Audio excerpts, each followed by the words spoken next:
I've been posting YouTube videos for the past few months now, and I never knew that I would have the courage to advertise and even let people that I know that I have a YouTube channel. I've gotten so much positive feedback from doing that. Someone that I went to school with in middle school and high school actually reached out to me. We're actually catching up soon. I was just quite surprised because I never realized that anyone would really care. It's a sign, do things that make you uncomfortable. Make that effort and be bold and put yourself out there. You're really surprised yourself. Something else that happened to me recently that I've been really appreciative about is I posted several months ago on social media about difficulties I was having, and a friend that I haven't talked to for ages actually reached out and we caught up as well. I think I'm making this video to encourage you that if you're scared of being judged or you're not sure what to do, just do it. So many times we get in our own heads and we're scared to be judged. We're scared to be thought that we're weird or maybe no one really cares. I think each of us really want to just have that connection, and we're all not sure what to do.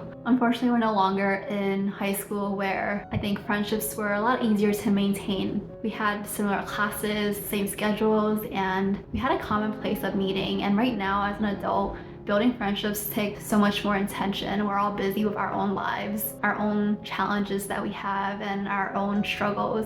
Something else that I want to share was that I was really trying to put myself out there. I wasn't really good at making new adult friendships, but I tried to put the effort in. I went to a few outdoor yoga classes, but the person next to me had made some small talk about the watch I was wearing. And then I was going to ask if they wanted to exchange contact information. And so we did, so that was really cool. We haven't really kept in touch and whatnot, but once I did it the first time, I was like, oh, I'm gonna do it again. And the second person that I met at my yoga class, we were both talking to the instructor, and then I noticed that she had some really cool Crocs on, had strawberries on it, so I just made some small talk with her. And then I asked if they came to yoga often, and we just had a quick chat. And because I'm quite aware of some of the other classes within the area, I asked them if they knew about them and I can share with them. What's really cool is we actually went to a few classes together, and she had actually introduced me to some other friends. So then we exchanged contact information that way as well. We hung out a little bit. It's really cool. I want to share this because I think oftentimes we get so concerned about how someone views us, not realizing that we're our own worst enemy. We're probably making these stories in our head about what someone thinks about us, and it's not probably true at all.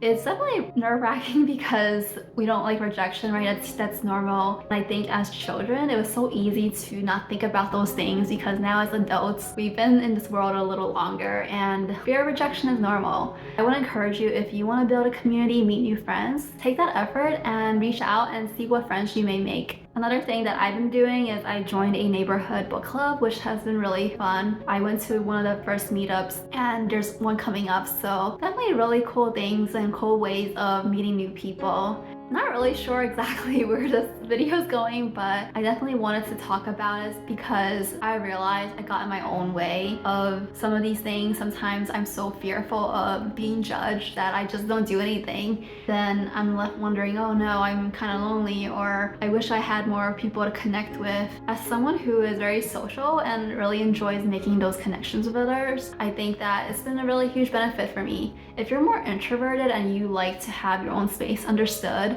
But if you are looking to build a bigger friendship group and whatnot, I really encourage you to try to do these things. And I think once you do it, it becomes a little easier. Another thing that I want to talk about is adult friendships. I think this is something that I've come to terms with recently, and that is we all have different types of friends in our lives.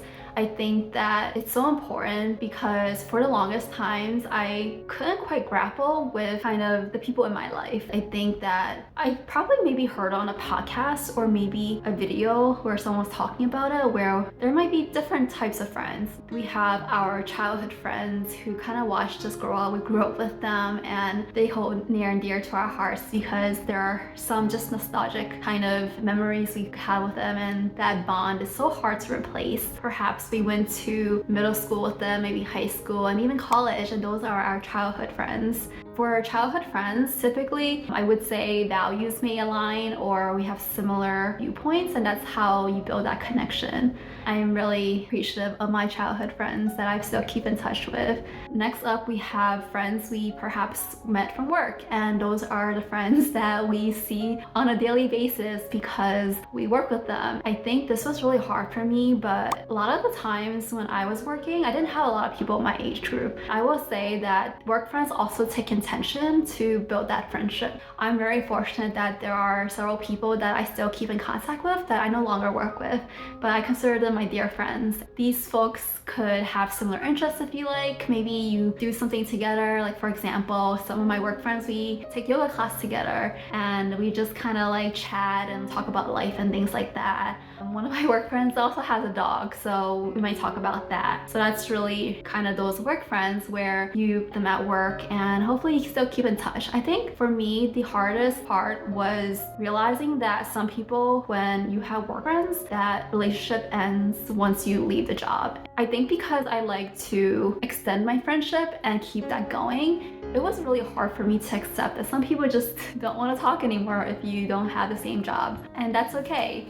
I think that sharing this, hopefully you don't feel alone and it's no one's fault. A relationship is a two-way street, and if the other person prefers to be friends with folks they still work with and no longer keep that contact, that's okay. And we also have, I would say, hobby friends, and these folks are friends that perhaps you have similar hobbies. I talked a little bit about the book club that I've joined. So we do read a book and we talk about it, so that could be the hobbies friends. Something that I've been doing quite frequently is running, and that could be part of my childhood friends, right? If they like running as well, or doing yoga together, and it mentioned the friends I met doing yoga. So those are the hobby friends.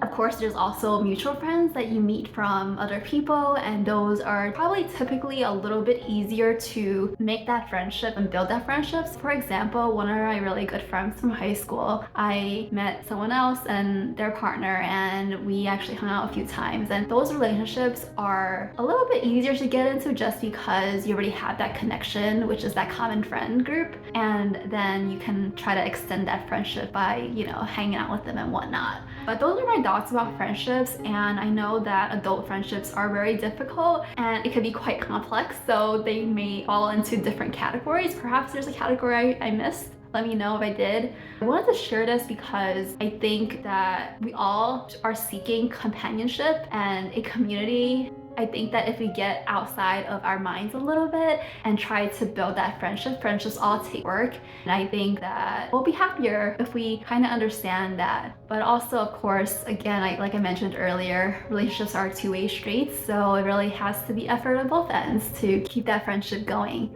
I hope this is helpful. I hope you enjoyed this chat that I have about friendships and kind of doing things that make you uncomfortable.